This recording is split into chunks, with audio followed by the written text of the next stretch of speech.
جای دیلم رو صورتت کتک میزنه نه؟ تو هم بزن. به جای اینکه پولتو بدی واسه مشاوره، برو تو 4 تا کلاس رزمی بنویس، یه جوری مثل سگ بزنش اصلا بشی فوبیاش. توف کن توی دعوا. گاز میتونی بگیری؟ نمیتونی. با یه شماره ناشناس بهش فوش بده. شبا که خوابه برو پایین زنگ در رو بزن فرار کن. با هم زندگی می‌کنی نمیشه فرار کن، میگیرتت.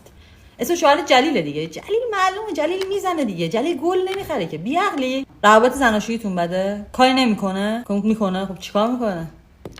بگو. من بعد همه چیو بدونم دیگه. چیکار کرده که تو آزرده خاطری؟ اسمش ارشیاست. خانم فرجی، کسایی که اسم پارتنرشون ارشیا اشکان پدرامه نفرستو. نادونی از جلال و سیروس شوهر در نمیاد، از ارشیا واسه تو شوهر در میاد. برو بیرون. خیانت میکنه.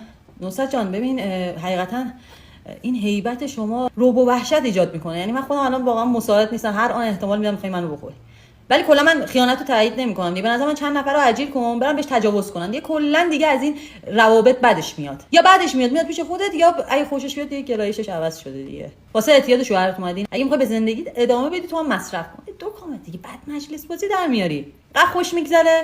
الان شما اختلاف فاز داریم واسه همین اوکی نشدی. مثلا دیدی مایع گاز فلان بعد میعان یا تبخیر صورت بگیره مصرف کن.